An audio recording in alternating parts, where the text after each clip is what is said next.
What's up, everybody? Welcome back to the next episode of Sports Talk with Hawk. My name is Hawk, and I will be straight up with you guys. A couple weeks ago, we had the weather, the ice storm that came through, made it really interesting here in the Midwest. Had a couple of interesting nights driving. And I've probably recorded, let me see here. I've recorded 6 or 7 episodes here since my last one.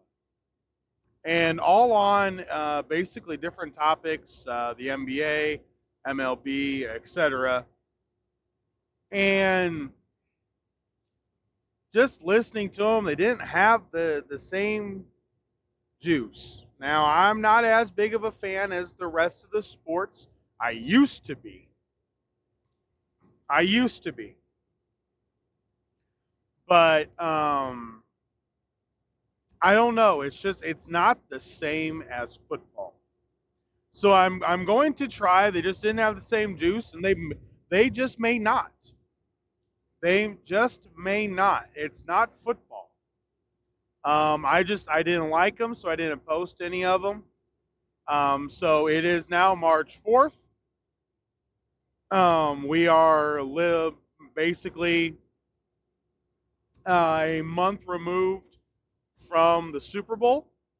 We are only 9 days away from a free agency opening the new league year. We are in a time frame where teams are now scrambling, figuring out what they're going to do, trying to figure out how they want to create their teams, how they really want to build them. Do they want these guys? Do they not want these guys, etc.? It's an exciting time in football. The league year basically begins everything. We're going to have free agency for 2 weeks, 3 weeks. Then we'll have another break before the NFL draft. And that's going to be where all the conjecture happens. Who knows what draft trades could happen in league signing.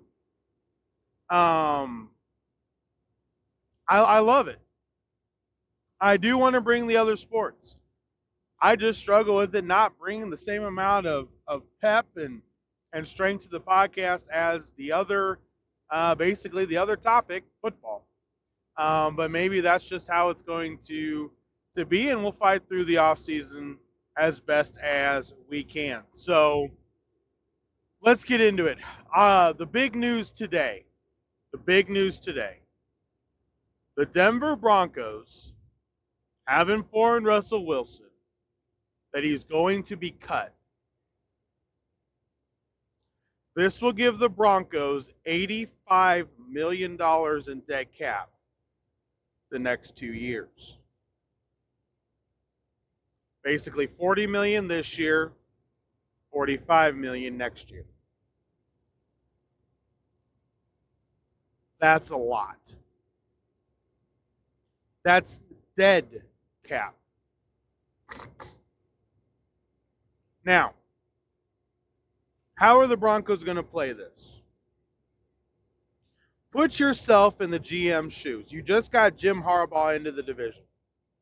The Chargers are not going to be a joke. You're no longer running over the Chargers every game. The Raiders have their coach, whether it's the guy that can beat Andy Reid, Jim Harbaugh, and Sean Payton. He beat Andy Reid on Christmas. He's got the players behind him. So, there's something there if they can get the quarterback. They've got pieces. They definitely have the pieces. You're the GM of the Broncos. The division is outright tough.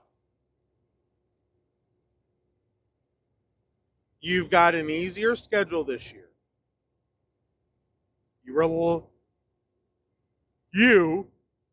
The Denver Broncos, ended up third best.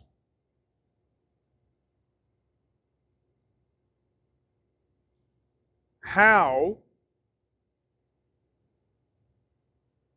do you see this year playing out for you? What do you see it doing? Here's one thing about the Broncos.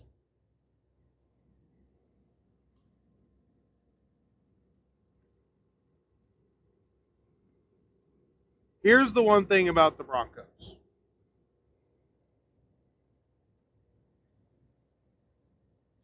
The Broncos are a very proud organization.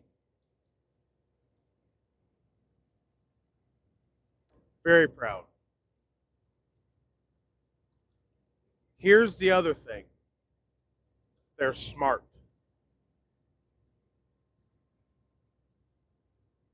And you have Sean Payton. Sean Payton at the helm.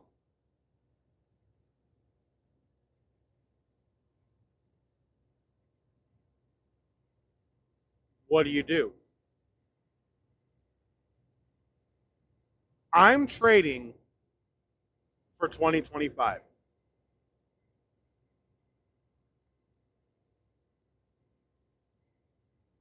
Every year,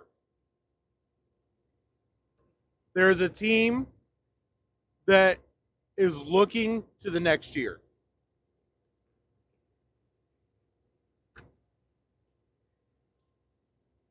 A team that isn't going to be bad for long, but they're looking to the next year. I think that's the Broncos. I really do. Sean Payton can draft 4th, 5th, 6th round picks just as good as the Rams can. Sean Payton understands football. Sean Payton is an offensive coach that will be able to continually improve with what he's doing. That Bronco defense, if able to be kept together, can very much keep the team viable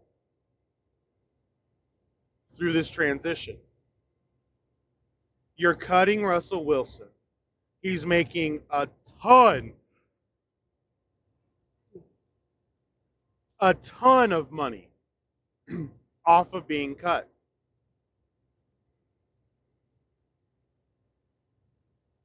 I'm trading Jerry Jeudy. We're keeping Javonte Williams. Surtain is an untouchable. Okay.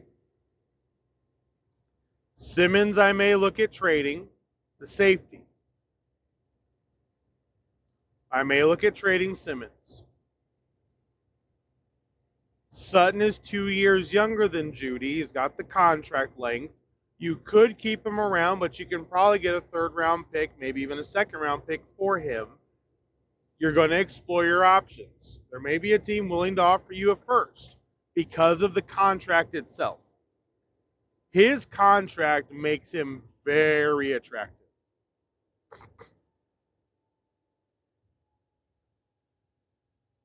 And I know what all fans are going to be asking, what are we going to do at quarterback? Listen, guys, I got to be honest. In my Dynasty League, I 100% picked up Jarrett Stidham because I do believe that is exactly who Sean Payton thinks he wants to run with. That is exactly what I think he wants to do. He wants to run with Jarrett Stidham next year. He's comfortable with him. He knows the offense. He believes that a year off, now granted, we've got 2 years of dead cap, so I don't know how they're going to work next offseason. I don't know what they're going to do. This amount of dead money really hinders a team from growing. Really does. So I don't know what the plan is for next year, but I'm thinking they run with Jarrett Stidham this year. Javonte Williams,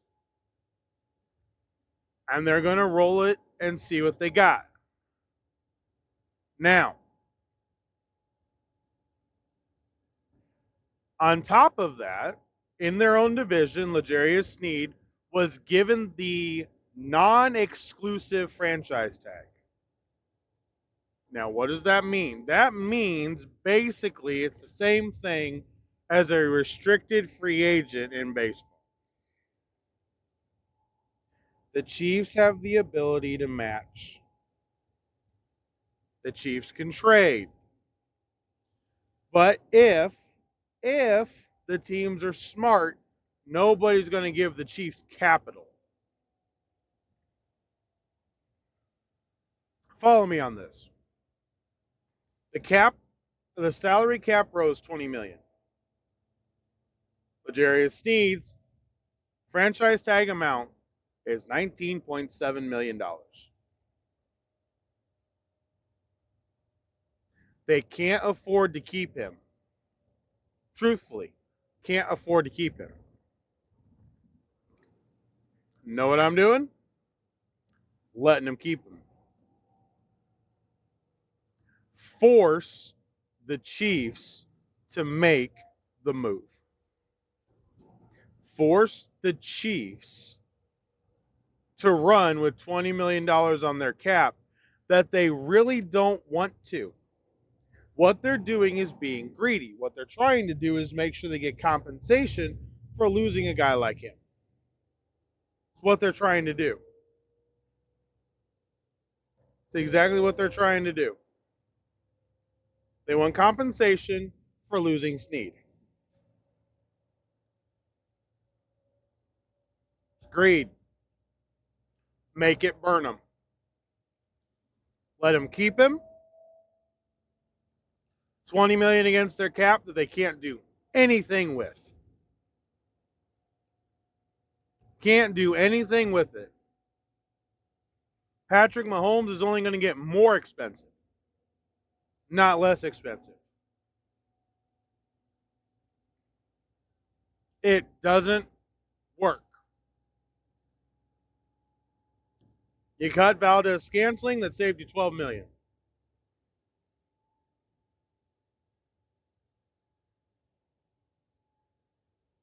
That $12 million is probably going to be eaten up by Chris Jones.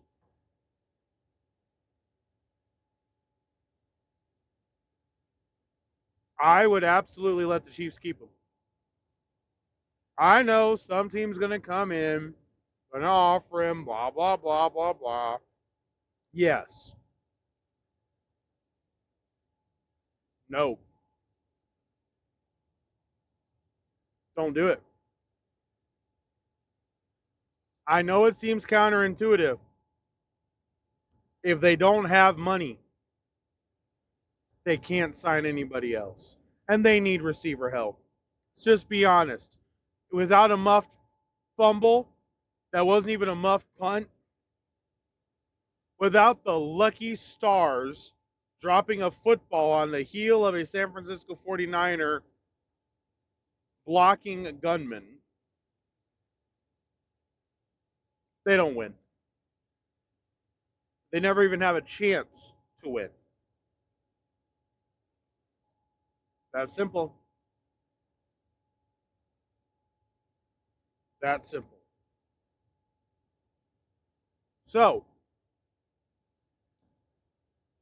Broncos, $85 million in dead cap space the next 2 years.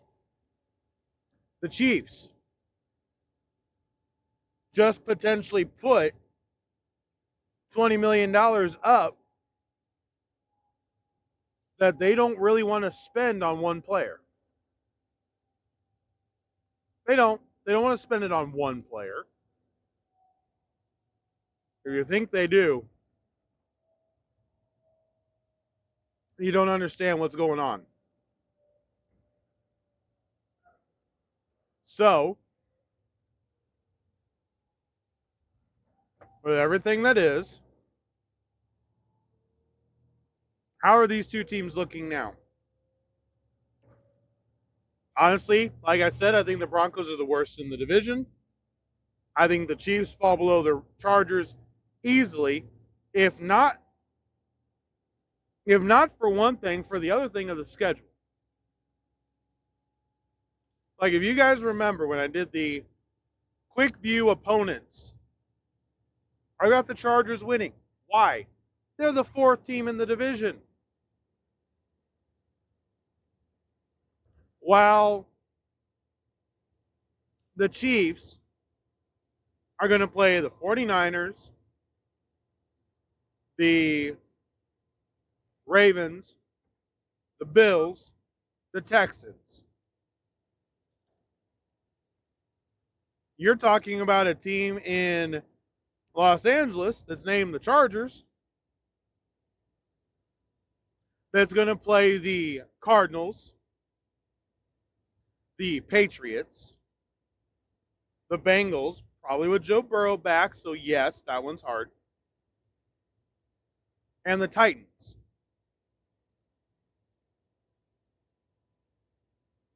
It's because of scheduling. This is how the NFL set it up.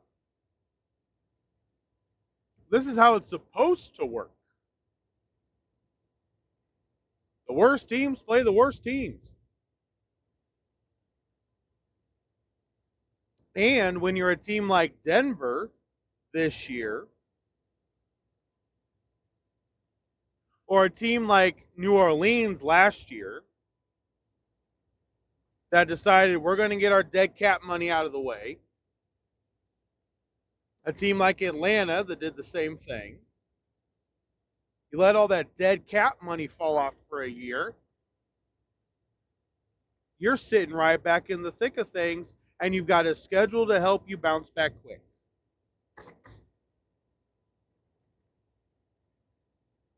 So I love the Chargers in the West.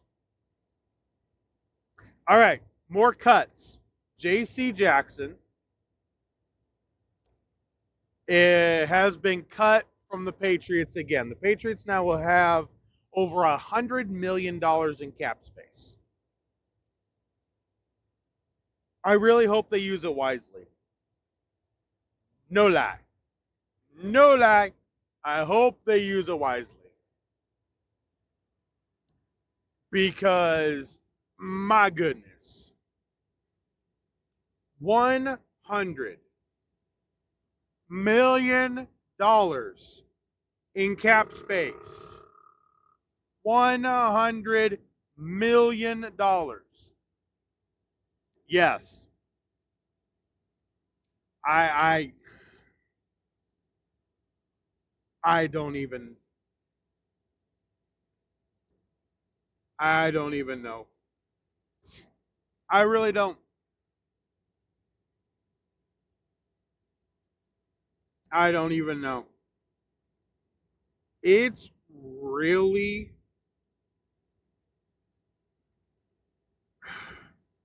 if it wasn't the Patriots, if it wasn't the Patriots,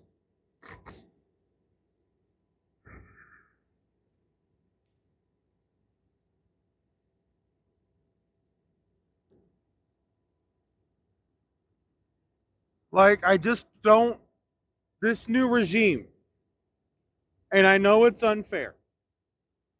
So for everybody that's going to go, it's unfair to judge, we got all new people here. Listen, it's Gerard Mayo. He's been there.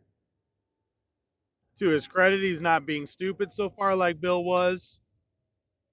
You know, he's letting the scouting department do what the scouting department's going to do. The GM's doing what the GM's going to do. They're becoming a real football organization once again.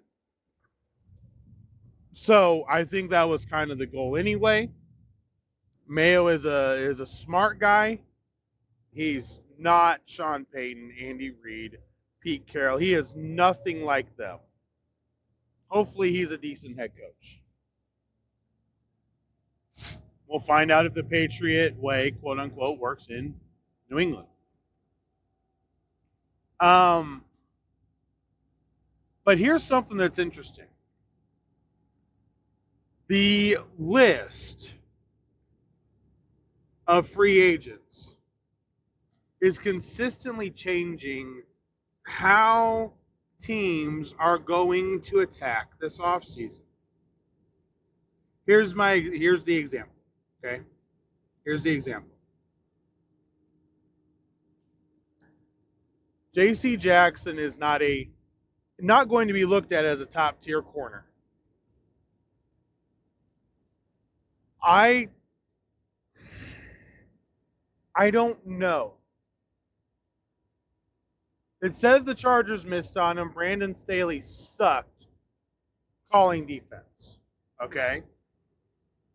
Let's just be very clear. He sucked calling defense.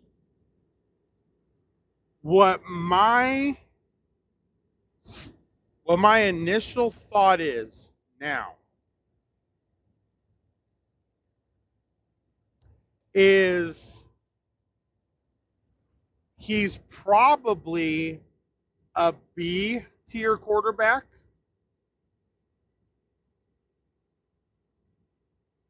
And a B tier cornerback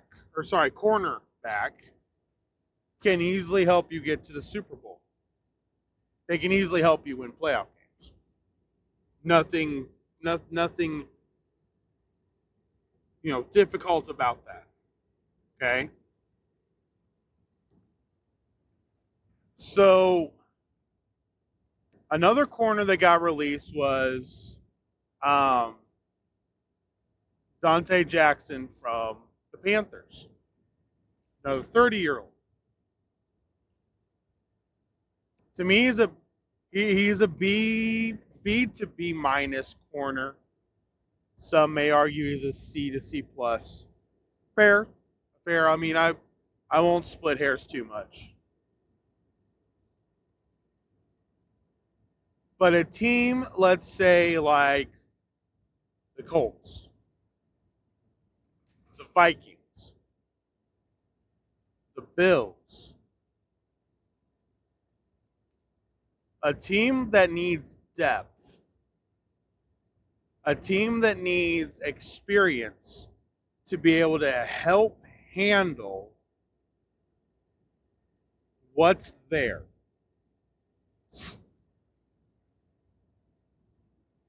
I'm giving those guys a call quickly.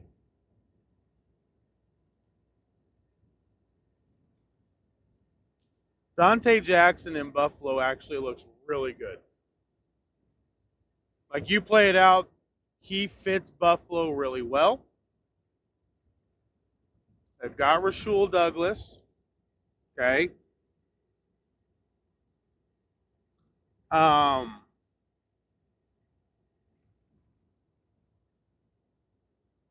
I think Tre'Davious White, what they need is they need the depth to be able to handle if White gets hurt again.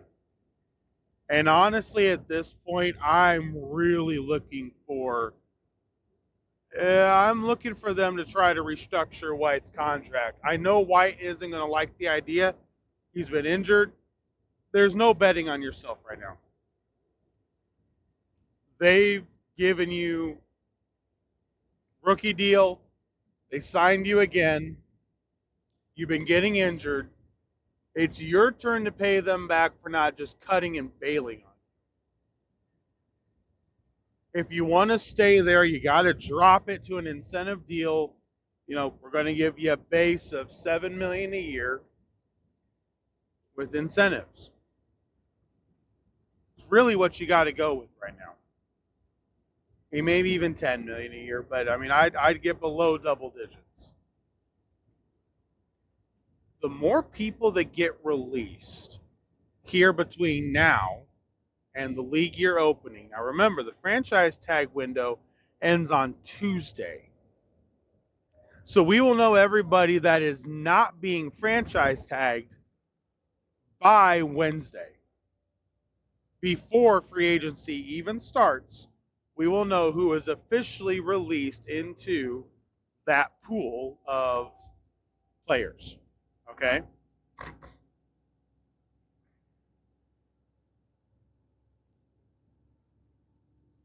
With that,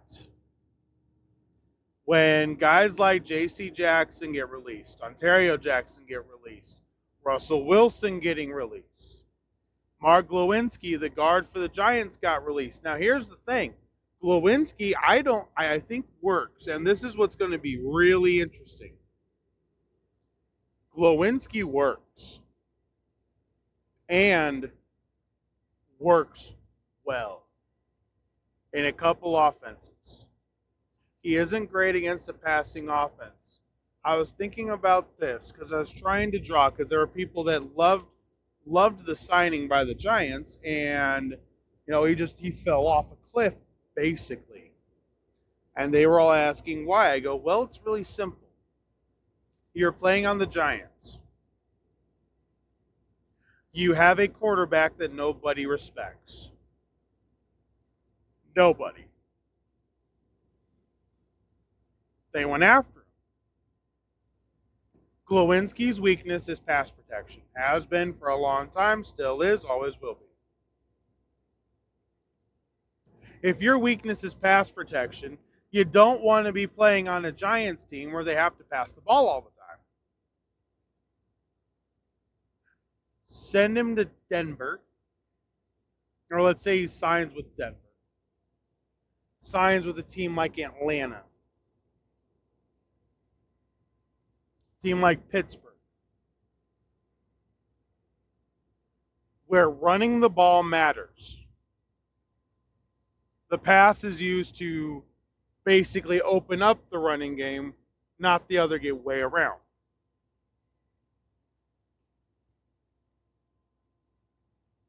I think he does okay.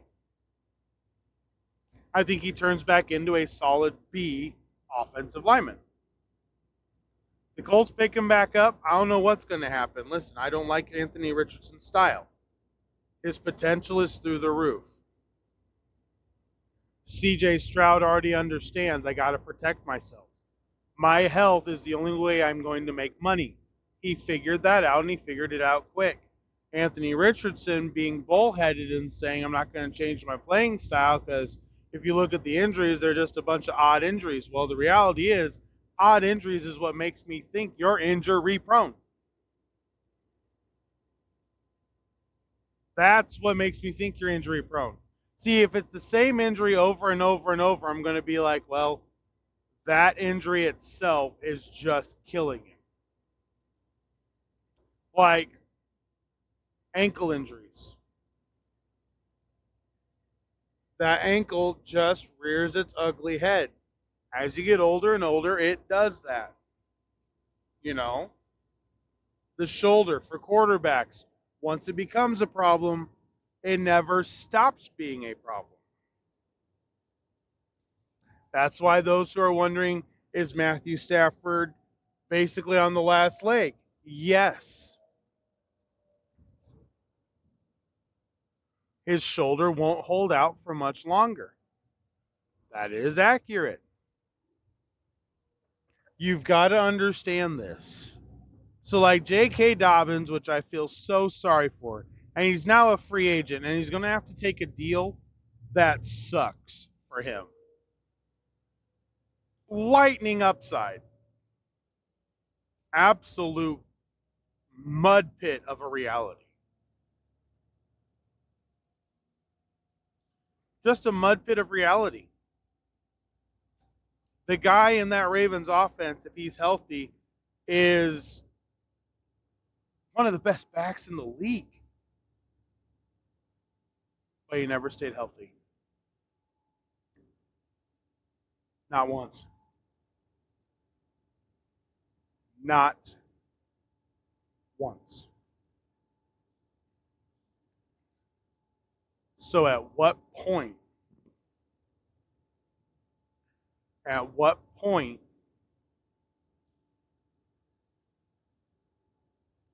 do you have to worry about it? At what point does the injuries really matter? With Anthony Richardson, it's 3 different types of injuries. I mean, the comment, you look and you watch, when my knee got drug into the ground. Knee got drug into the ground? Are you kidding me? That's every play in the NFL. It wasn't a fluke play. That play is going to happen to you every time you try to run the ball. Your knee's going to get driven into the ground.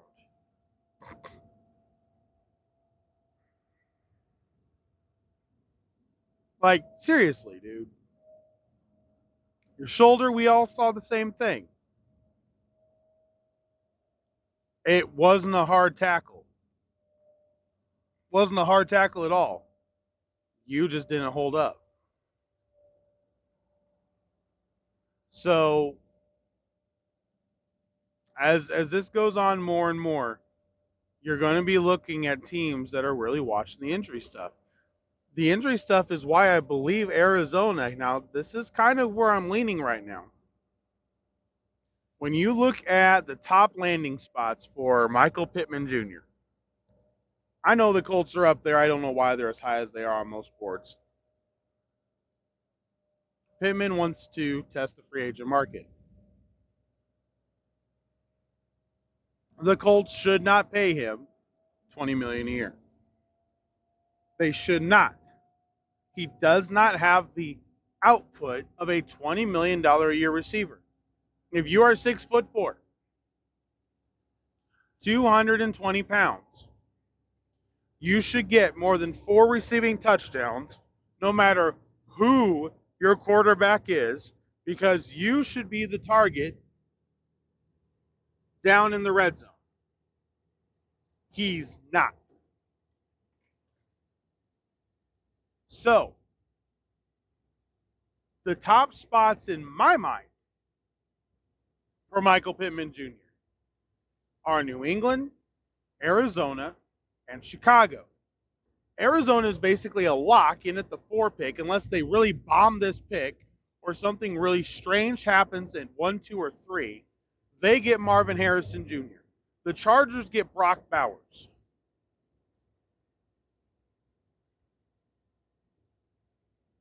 And if the Cardinals bomb drafting Marvin Harrison Jr. and Justin Herbert are going to be an absolute pairing for a long freaking time. That's what's going to happen. They won't care about releasing Mike Williams. They won't care about not needing him, because they won't. So, the injuries, though, Michael Pittman wins on injury over Marcus Golston. He wins on injury over Hollywood Brown. He wins on injury over Tyler Boyd. Gabe Davis, basically straight across the board.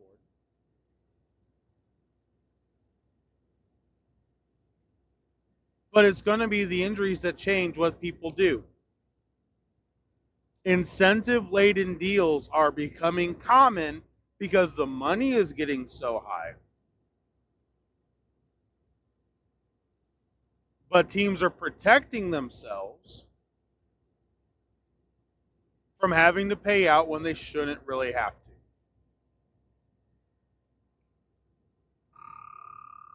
Now, a team that is waiting on the final words from all of their players that could or could not retire, the Philadelphia Eagles. Jason Kelce officially announced his retirement. Remember, he was pissed off after the game that it came out that he's going to retire and blah, blah, blah, blah, blah, because he wanted to do it, he wanted to do it on his terms. He wanted to do it correctly, whatever. Respect the guy for it. That's fine. The reality is you're in the NFL. We all can lip read. We know what you told the guys on the sidelines. We know what you were telling guys. We know why you were emotional. It was your last game. You knew it. We all knew it. And we thank you for how you played football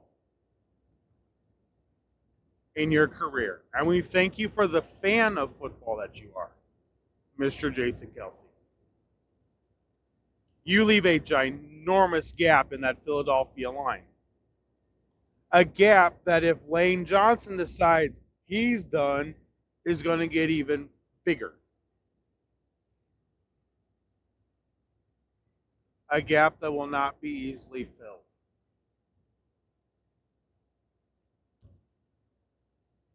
Look out for the injuries to play a factor. The combine was kind of a bust, kind of not. It really ended up coming down to 40 times, some drills, not a lot. The combine is really for guys that don't have the big school. I don't think the combine needs to leave. I think they need to reform it a little bit. You know, if you're part of what will soon be the, you know, basically the Power Five football league, if you're a part of them, you get, you know, you got your choice. The smaller schools there, those players are probably going to want to go to the combine, and they'll be welcome to. But the FCS guys, the guys that get drafted in the 5th and 6th round, they need the combine. They need to be able to talk to the teams. They need it. You can't get rid of the combine. Just figure out how to mix everything.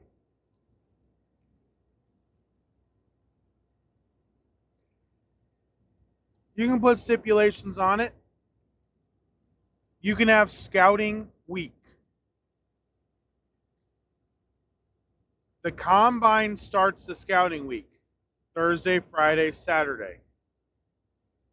And then starting from Monday to Friday the next week, you've got all the pro days at all the schools taking place through that week. You know who you want to see in person. Each team doesn't only have one scout. They can go where they want to go each day. Monday, Tuesday, Wednesday, Thursday, Friday. 5 days. I mean, shoot. 5 days, let's say you've got 70 teams. 14 teams a day have their pro day. Are you going to miss some? Yeah. Would you have gone to all of them in the first place? No. The scouting combine is for the guys that don't have that, aren't televised, don't have the brand, but are dang good players. Because without the Marcus Colstons, the Puku Nakuas, the Cooper Cups, without all of them, we don't have as much excitement every year in football. So I really do hope that they reform the scouting combine, and the stupid talk of getting rid of it is gotten rid of. One final thing. Here's a final thought. Prayers and condolences go out to Chris Mortenson's family, who passed away at the age of 72. I grew up knowing him as Mort. I do know in the Indianapolis community he was loved and trusted with most everything with the Indianapolis Colts. Peyton Manning trusted him deeply. Jim Irsay trusted him. He was the one that did not leak the Andrew Luck retirement when Schefter did. He respects people. He respected people. Very good NFL analyst, very good reporter, very good insider. He will be missed because after Schefter screwed up, his credential and accreditation has gone down. Ian Rappaport has done much better than what most, I think, thought for being the young guy. But the reality is, Chris Mortensen is a legend when it comes to NFL Insider, NFL News, and he will be missed. prayers and condolences go out to his family. Guys, that is going to be it for this episode of Sports Talk with Hawk. We got a lot more to talk about heading into next week's deadlines. So I cannot wait to talk to you guys tomorrow, and I will see you then. For Sports Talk with Hawk, I'm Hawk, and I'm out.